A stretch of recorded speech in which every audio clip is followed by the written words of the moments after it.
கிறிஸ்தவங்கள் எங்கேயுமே கிடையாது. அரசியல் ரீதியாக எந்த எந்த ஸ்ட்ரென்த்துமே இல்லை.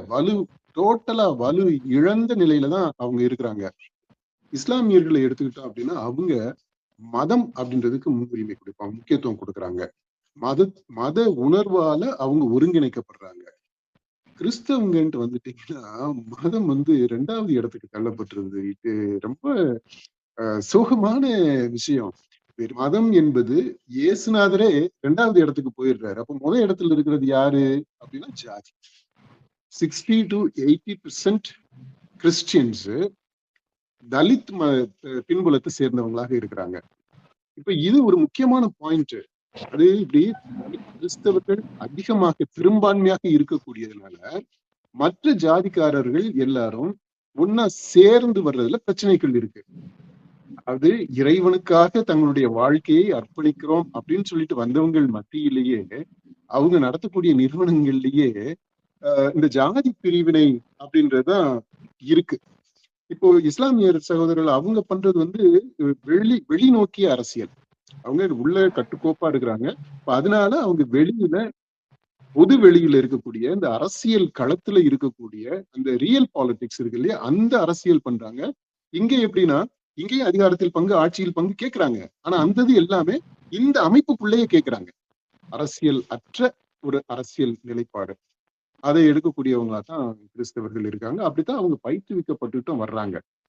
இன்னைக்கு நிலவரத்துல இந்த கிறிஸ்தவ சமூகம்ன்றது ஒரு கலங்கிய குட்டை மாதிரி இருக்கு அரசியலை பொறுத்த மட்டும். அதன் காரணமாகத்தான் இந்த அரசியல் கட்சிகளும் ரொம்ப லேசா அவங்களை எடுத்துக்கிறாங்க.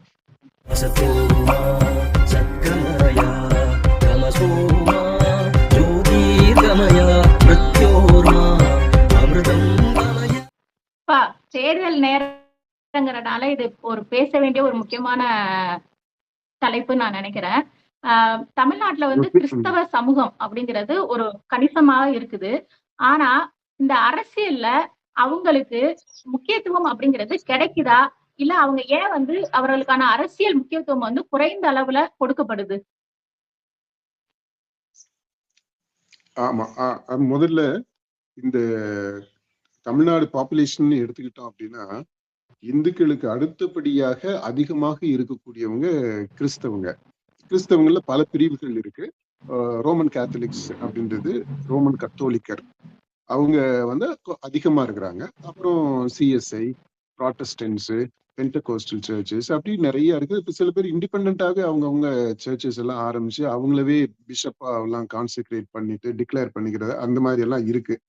நம்ம ஒட்டுமொத்தமா கிறிஸ்தவங்க அப்படின்னு எடுத்துக்கிட்டோம்னா 2வது மிகப்பெரிய கம்யூனிட்டி தமிழ்நாட்டுல கிறிஸ்தவங்க. 6.5% இருப்பாங்க. வெளிப்படையாக ஆவணங்கள்ல தெரிந்த பாப்புலேஷன் இது. அதுக்கு அடுத்தபடியாக இதை ஒட்டி வரக்கூடியவங்க 6க்கு மேல, ஆனா கிறிஸ்தவங்களை விட கம்மியாக இருக்கக்கூடியவங்க இஸ்லாமியர். இதுதான் நிலவரம். இப்ப கிறிஸ்தவங்களை எடுத்துக்கிட்டோம்னா இதுல பேப்டிசம் வாங்கி கிறிஸ்தவர்களாக வெளிப்படையாக அறியப்பட்டவர்கள் அப்படிங்கும்போது இந்த சதவீதத்தை சொன்ன 6.5. அப்புறம் இன்னொரு கேட்டகரி இருக்கிறாங்க. அவங்க கிறிஸ்தவத்தை பின்பற்றக்கூடியவங்களாக இருக்கிறாங்க. ஆனா ஆவணங்கள்ல அரசு அந்த சர்டிபிகேட்ஸ் இதெல்லாம் இருக்கும் இல்லையா, அந்த பதிவுகள்ல அவங்க இந்துக்கள் அப்படின்னு இருப்பாங்க. அதுக்கு காரணங்கள் தெரியும். இப்போ உதாரணமா இந்த ரிசர்வேஷன் அந்த மாதிரியான இதெல்லாமே கூட அதுல வரும்னு நினைக்கிறேன்.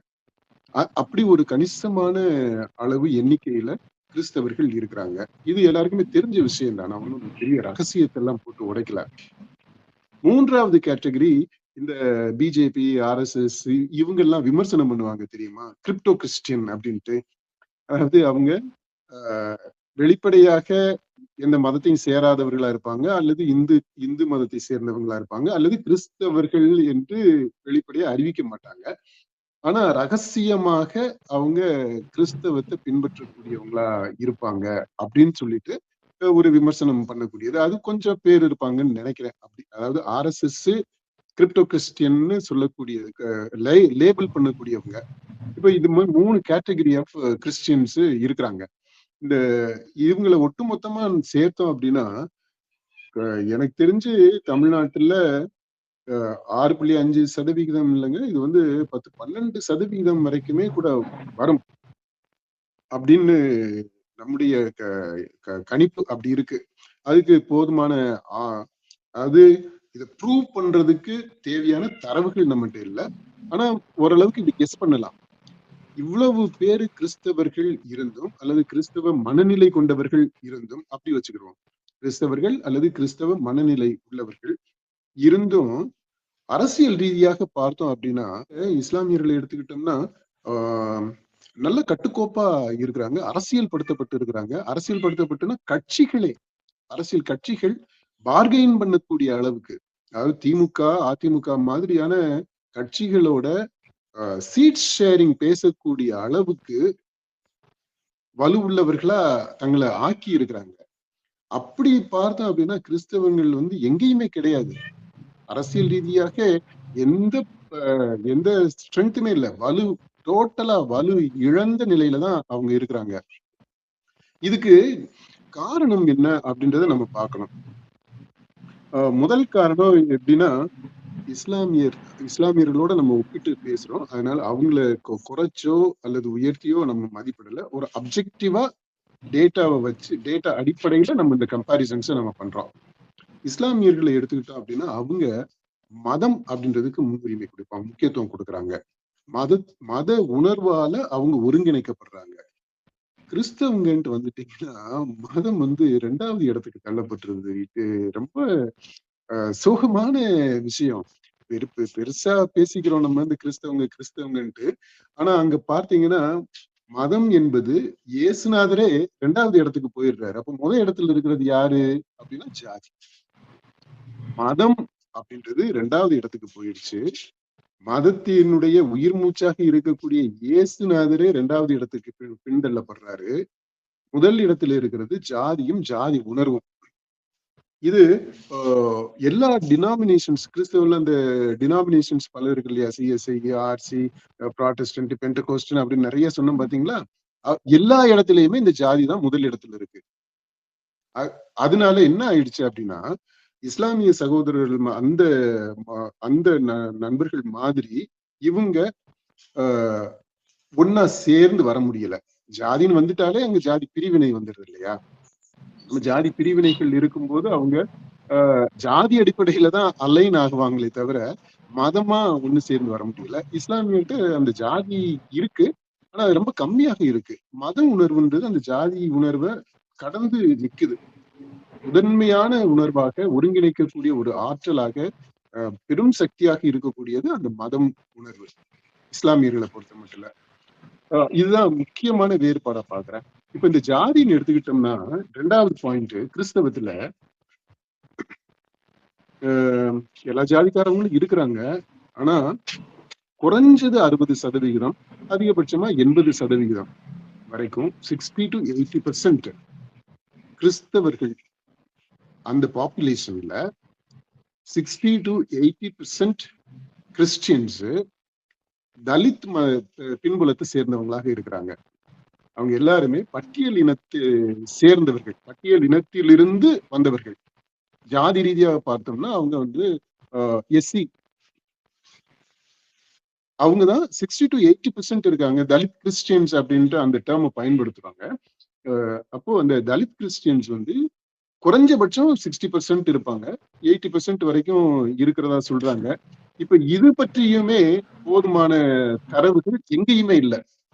இந்த ரோமன் கேத்தலிக் சர்ச்ல அவங்க ஒரு இனிஷியேட்டிவ் எடுத்து இந்த மாதிரி ஒரு சென்சஸ் கலெக்ட் பண்ணணும் அப்படின்ட்டு எல்லாம் பண்ணாங்க. ஆனா அது முழுமை அடையல. குறைஞ்சபட்சமா 60 விழுக்காடு, அதிகபட்சமா 80 விழுக்காடு வரைக்கும் தலித் கிறிஸ்தவர்கள் இருக்கிறாங்க.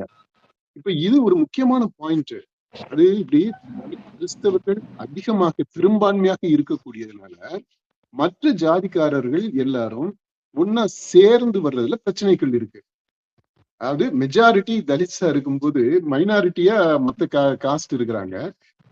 இது வரைக்கும் கிறிஸ்தவ வரலாறு எடுத்துக்கிட்டீங்கன்னா தமிழ்நாட்டுல இந்த மைனாரிட்டி காஸ்ட்ல இருக்கிறாங்க பாத்தீங்களா, அவங்க கண்ட்ரோல்ல தான் சமீப காலம் வரைக்குமே இந்த திருச்சபை அப்படின்றது, திருச்சபை நிறுவனங்கள், அந்த அமைப்புன்றது அவங்களுடைய கண்ட்ரோல்ல அவங்களுடைய ஆளுகையில அவங்களுடைய அனுபவத்துலதான் இருந்தது. இப்பவுமே கணிசமா அப்படிதான் இருக்கு. இப்ப இந்த மாதிரி ஒரு பக்கம் அதிகாரத்துல இந்த இந்த திருச்சபைகளுக்குள்ள அதிகாரத்துல இருக்கிறவங்க பிற்படுத்தப்பட்ட உயர்ந்த ஜாதியை சேர்ந்த கிறிஸ்தவர்கள். ஆனா பெரும்பான்மை கிறிஸ்தவங்களா இருக்கிறது ஒடுக்கப்பட்ட இனத்திலிருந்து பட்டியல் கிறிஸ்தவர்கள். இப்ப அதனாலேயே இது ஒரு பெரிய பிரிவு. ஆக்சுவலா இந்த திருச்சபையில தீண்டாமையே இருந்தது. இப்பவுமே சட்டிலா அந்த தீண்டாமைகள்லாம் வெளிப்பட்டுக்கிட்டு தான் இருக்கு. மூன்றாவது என்னன்னா, இந்த திருச்சபையை வழிநடத்தக்கூடிய தலைவர்கள்னு இருக்கிறாங்க பாத்தீங்களா, அந்த ஃபாதர்ஸ், குருக்கள், துறவியர், பங்கு குருக்கள், அப்புறம் இந்த நிறுவனங்களை நடத்தக்கூடிய இந்த துறவர சபை, அப்புறம் இந்த காலேஜஸ், ஸ்கூல்ஸ் இதெல்லாம் நடத்துற அந்த இன்ஸ்டிடியூஷன்ஸ் எல்லாம் நடத்துற இந்த சலிசியன்ஸ், ஜெசுவிட்ஸ், அந்த மாதிரியான துறவர சபைகள். இப்படி நீங்க அந்த அதிகாரத்துல இருக்கிறவங்க, பொறுப்புல இருக்கக்கூடியவங்க, வழி நடத்துற அந்த ஸ்டேட்டஸ்ல, அந்த உயர்ந்த அந்தஸ்துல இருக்கக்கூடியவங்க, அப்புறம் இந்த மக்களுக்காகவே தொண்டு செய்யறதுக்காக அர்ச்சிக்கப்பட்டவங்க, திருநிலைப்படுத்தப்பட்டவங்க, இந்த இவங்க மத்தியில பார்த்தோம்னா அங்கேயுமே இந்த ஜாதி தான் முதன்மையாக இருக்கு. அது இறைவனுக்காக தங்களுடைய வாழ்க்கையை அர்ப்பணிக்கிறோம் அப்படின்னு சொல்லிட்டு வந்தவங்கள் மத்தியிலேயே, அவங்க நடத்தக்கூடிய நிறுவனங்கள்லயே இந்த ஜாதி பிரிவினை அப்படின்றதுதான் இருக்கு. அப்போ அங்க என்ன ஆயிருதுன்னா, அவங்களுக்குள்ள பிரச்சனைகள், போராட்டங்கள், பகிர்வுகள், பங்கீடுகள் அப்படின்ற அந்த மாதிரி தான் போய்கிட்டு இருக்கு. அங்க நெப்போட்டிசம் வந்துருது, பார்சியாலிட்டி வருது, அது இதுன்னு சொல்லிட்டு பல சிக்கல்கள் அப்படி போய்கிட்டு இருக்கு. இது மூன்றாவது காரணம். அடுத்த காரணம், இந்த இந்த மாதிரியான சூழல் இருக்கிறதுனால இங்க இருக்கக்கூடிய அரசியல், கிறிஸ்தவங்கள் அரசியல் பண்றாங்க. ஆனா அந்த அரசியல் உள்நோக்கி அரசியலாக இருக்கு. அவங்களுக்குள்ள அரசியல் பண்ணிக்கிறாங்க. இப்ப நம்ம ஜாதியில இருந்து ஆரம்பிச்சோம். அப்படி இருக்கிறதுனால இந்த இவங்க பண்ற அரசியல் எல்லாமே நோக்கி அரசியல், இம்ப்ளோட் பண்ற அரசியல், எக்ஸ்ப்ளோர்ட் பண்ற அரசியல், வெளிநோக்கிய சென்ட்ரிஃபியூஜ், அந்த சென்ட்ரிஃபியூகல் அரசியல் இது இல்ல. இப்போ இஸ்லாமியர் சகோதரர்கள் அவங்க பண்றது வெளிநோக்கிய அரசியல். அவங்க உள்ள கட்டுக்கோப்பா இருக்கிறாங்க. அதனால அவங்க வெளியில, பொது வெளியில இருக்கக்கூடிய இந்த அரசியல் களத்துல இருக்கக்கூடிய அந்த ரியல் பாலிடிக்ஸ் இருக்கு இல்லையா, அந்த அரசியல் பண்றாங்க. ஆட்சியில் பங்கு கேட்டு போகக்கூடிய அளவுக்கு அங்க இருக்கு. இங்க எப்படின்னா, இங்கேயும் அதிகாரத்தில் பங்கு, ஆட்சியில் பங்கு கேட்கிறாங்க. ஆனா அந்த எல்லாமே இந்த அமைப்புக்குள்ளேயே கேட்கிறாங்க. இங்க ஆட்சியில பங்கு வேணும் அப்படின்னா, நாங்களும் இந்த இந்த பங்கு, இந்த இதுல வசதியான பங்கு இங்க இருக்குதுன்னா அந்த பங்கு எங்களுக்கு கொடு, எங்க சாமியாருக்கு கொடு, இந்த பங்கு அந்த சாமியாருக்கு கொடு. அப்புறம் அது மாதிரி கல்வி நிறுவனங்கள் இருக்குதுன்னா எங்க ஜாதிக்காரவங்கள நீ அதுல முதல்வராக்கு, இல்ல இந்த பதவியை கொடு, கரஸ்பாண்டன்ட் ஆக்கு. அப்படி அது மாதிரி இங்க அரசியல் இருக்கு, ஆட்சியில் பங்கு, அதிகாரத்தில் பங்கு இங்க இருக்கு. எங்க ஜாதிக்காரவங்கள பிஷப்பாக்கு, அந்த ஜாதிக்காரவங்களுக்கு தான் இவ்வளவு பெர்சென்ட் இருக்கு. அப்படி அந்த மாதிரி ஆட்சியில் பங்கு, அதிகாரத்தில் பங்கு கேட்கக்கூடியதாக இருக்கு. ஆனா அது எல்லாமே இன்வர்ட் லுக்கிங், இந்த அமைப்புக்குள்ள கேட்கக்கூடியதாக இருக்கு. இதுக்குள்ள இருக்கக்கூடிய அரசியலாக இருக்கு. இது வெளிநோக்கிய அரசியலாக, மக்களை மையப்படுத்திய அரசியலாக, அந்த செக்யுலர் பாலிடிக்ஸ் இருக்குது இல்லையா, அரசியலாக இது இல்லை. அப்படி இருந்திருந்தா இப்போ இங்க இந்த அதாவது உள்நோக்கிய அரசியலுக்கு இவங்க செலவு பண்ணக்கூடிய அந்த ரிசோர்சஸ் இருக்கு பாருங்க, அந்த போர்க்குணம் இருக்குது இல்லையா, இது எல்லாமே அப்படி வெளிநோக்கி திரும்பி இருந்து அதை ஒருங்கிணைக்கக்கூடியதாக இருந்துருந்துச்சுன்னா நிச்சயமா இவங்களுக்கும் முஸ்லிம்ஸ் மாதிரியே அல்ல மற்ற அமைப்புகள் மாதிரியே இவங்களும் ஆட்சியில் பங்கு, அதிகாரத்தில் பங்குன்ட்டு அந்த சீட் ஷேரிங் வரைக்கும், இல்ல மினிஸ்டீரியல் பர்த் வரைக்கும் பார்கெயின் பண்ணக்கூடிய, நெகோசியேட் பண்ணக்கூடிய அந்த ஸ்டேஜுக்கு வந்திருக்க முடியும். ஆனா இப்போதைக்கு அப்படி வரல. அடுத்து பொதுவாகவே பார்த்தோம் அப்படின்னா, இந்த கிறிஸ்தவர்கள் அரசியல் அதை பொறுத்த மட்டும் ஒரு பொதுவான ஒரு நடுநிலையான, ஒரு ஹார்ம்லெஸ்ஸான, நான் கமிட்டடான ஒரு நிலைப்பாடை எடுக்கக்கூடியவங்களாகத்தான் இருக்கிறாங்க.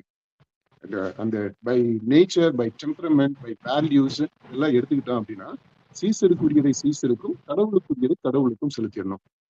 அதனால அரசியல்ல ஒரு நிலைப்பாடு எடுத்து அப்படி பண்றது இல்ல. அதிகாரத்துல யாரு இருக்கிறாங்களோ அவங்களுக்கு பணிஞ்சு நடக்கிறது, சட்டம் என்ன சொல்லுதோ அதை நிறைவேற்றுறது, அப்படிதான் போறதுதான் கிறிஸ்தவ பண்பாடு, பண்பு அப்படின்னு வாழ்வியல் அப்படின்ட்டு இருக்கு. அதனாலேயே பாருங்களேன், அவங்க ப்ரொஃபஷன்ஸ் எல்லாம் பெரும்பாலும் எடுத்துக்கிட்டீங்கன்னா ஒண்ணு இந்த ரிலிஜியஸ் காங்கிரிகேஷன்ல சாமியார் சிஸ்டரு அப்படி போறது இருக்கும். அப்புறம் இந்த ஸ்கூல்ஸ்ல டீச்சர்ஸா இருக்கிறவங்க நிறைய இருப்பாங்க. காலேஜ் ஸ்கூல்ஸ்ல மெயினா டீச்சர் வேலை அப்படி பார்த்தா அந்த மாதிரியான ஒரு ஒர்க் பண்ணக்கூடியவங்க தான் அதிகமாக இருப்பாங்க. மற்றபடி மற்றவங்கள மாதிரி ஏழை எளிய மக்கள் எல்லாம் கூலி வேலைக்கு போயிட்டு அப்படிதான் இருக்காங்க. இப்ப அதனால அரசியலை பொறுத்த மட்டும் அவங்க நான் கமிட்டடா பொலிட்டிக்கலா அரசியல் அற்ற ஒரு அரசியல் நிலைப்பாடு அதை எடுக்கக்கூடியவங்களா தான் கிறிஸ்தவர்கள் இருக்காங்க. அப்படித்தான் அவங்க பயிற்றுவிக்கப்பட்டுட்டும் வர்றாங்க. இப்ப சமீப காலங்கள்ல தான் அரசியல் பற்றி பேசுறது இந்த குருக்கள் துறவிகள் இவங்கெல்லாம் அல்ல இந்த திருப்பலியில சில சமயங்கள்ல இந்த அரசியல் விமர்சனங்களை சொல்றது, அப்புறம் அந்த சண்டே கேட்டகிசம் கிளாஸஸ்ல அன்பியம் கூட்டங்கள்ல பங்கு பேரவை கூட்டங்கள்ல மக்களை முன்வைத்த அல்ல கிறிஸ்தவர்களுடைய ஒட்டுமொத்த கிறிஸ்தவர்களுடைய நலனை முன்வைத்ததாக இல்லை. அது அந்த ஜாதி பிரிவு அந்த பிரிவு அந்த எல்லாமே அதுக்குள்ள இருக்கு. ஒரு இன்னைக்கு நிலவரத்துல இந்த கிறிஸ்தவ சமூகம்ன்றது ஒரு கலங்கிய குட்டை மாதிரி இருக்கு அரசியலை பொறுத்த மட்டும். ஆக இந்த மாதிரிதான் காரணங்கள். இப்படிப்பட்ட காரணங்களால இன்னும் முழுமையான அரசியல் படுத்தப்படாத ஒரு நிலையில அவங்க இருக்கிறாங்க. அதன் காரணமாகத்தான் இந்த அரசியல் கட்சிகளும் ரொம்ப லேசா அவங்களை எடுத்துக்கிறாங்க.